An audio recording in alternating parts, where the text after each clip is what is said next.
નમસ્કાર, હું છું મંજુલા ઠાકોર અને આજે તારીખ 9 થી અમારી સ્કૂલ ઉઘડી છે અને સૌ હસતા રમતા અમે સ્કૂલે જવાના છીએ અને આજે હું તમારા માટે એક મહત્વની રસપ્રદ માહિતી લઈને આવી છું અને વેધર એનાલિસિસમાં પણ આપ સૌનું હાર્દિક સ્વાગત છે। તમને થશે કે સિસ્ટમ બને છે, વિખેરાય છે, બને છે, વિખેરાય છે, પરંતુ હા, સિસ્ટમ બને છે અને વિખેરાય છે અને આ સિસ્ટમ હતી તે પણ વિખેરાઈ ગઈ અને હવે એક અરબી સમુદ્રમાં સિસ્ટમ લો પ્રેશરમાં સિસ્ટમ સક્રિય થઈ છે તે ગુજરાત પર આવે તેવી સંભાવનાઓ હવામાન નિષ્ણાંતે અને હવામાન વિભાગે કરી છે તથા ગુજરાતના આગાહીકારો એવા અંબાલાલ પટેલ અને પરેશ ગોસ્વામી પણ કરી છે।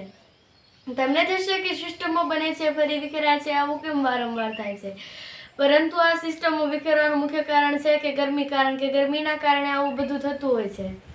અને હવે જે વરસાદ આવવાનો છે તેમાં બધા આગાહીકારો તથા હવામાન નિષ્ણાંતે એવી આગાહી કરી છે કે આના સાથે સાથે ગરમી પણ ખૂબ હશે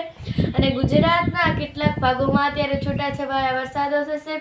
જેવી રીતે કે સૌરાષ્ટ્રના દરિયા કિનારાઓ અને મહારાષ્ટ્રને અડતા ડાંગ જિલ્લા અને વલસાડ જિલ્લામાં પણ થોડો છૂટાછવાયો વરસાદ રહેશે અને અત્યારે અરબી સમુદ્રમાં સિસ્ટમ જે બની છે તે લો પ્રેશરમાં છે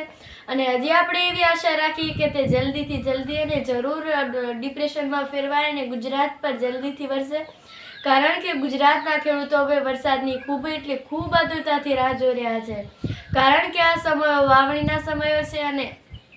આ સમયે વાવણીઓ અમુક જગ્યાએ થઈ જતી હોય છે એટલે ખેડૂતો આની ખૂબ જ આતુરતાથી રાહ જોઈ રહ્યા છે।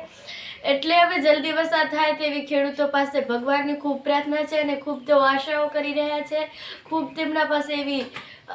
આશાઓ છે કે હવે વરસાદ આવે ને જલ્દીથી આપણે વાવણીઓ કરીએ। ખેડૂતો પહેલો વરસાદ થાય તેના પછી બીજા અન્ય પાકને ઉગાડવાનું, તેને ઉછેરવાનું કાર્ય વરસાદ ઉપર લેતા હોય છે, કારણ કે જ્યારથી તેઓ ઉગાડે પછી ધીમે ધીમે આ કાર્ય શરૂ કરતા હોય છે। એટલે હજુ તો વરસાદ નથી થયો એટલે ખેડૂતોની વાવણી નથી થઈ અને એ ખેડૂતોની ચિંતા નથી, પરંતુ સમગ્ર ગુજરાતની છે, સમગ્ર દેશની છે, કારણ કે ખેડૂતો જે પાક વાવે છે તે કંઈક ને કંઈક કામ આવતા પાકો છે, જેવી રીતે અને અન્ન વાવી તો આપણે ખાવા માટે જરૂરી છે। એટલે આ સમસ્યા ફક્ત ખેડૂતોની નથી પરંતુ સમગ્ર ભારતની છે, સમગ્ર વિશ્વની છે, સમગ્ર ગુજરાતની છે। એટલે આપણે એવી આશા રાખીએ કે જે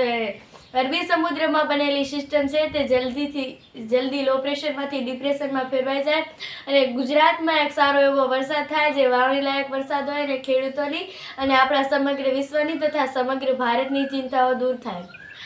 તમારા વિસ્તારમાં કેવો જરૂરથી જણાવજો, કારણ કે તમે કમેન્ટ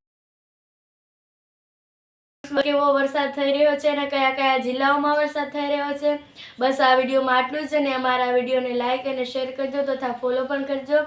મારી મંજુલા સાલાણી ઓફિશિયલ યુટ્યુબરને સબસ્ક્રાઈબ કરવાનું ભૂલશો નહીં। નમસ્કાર અને વિડીયો જોયા બદલ આભાર।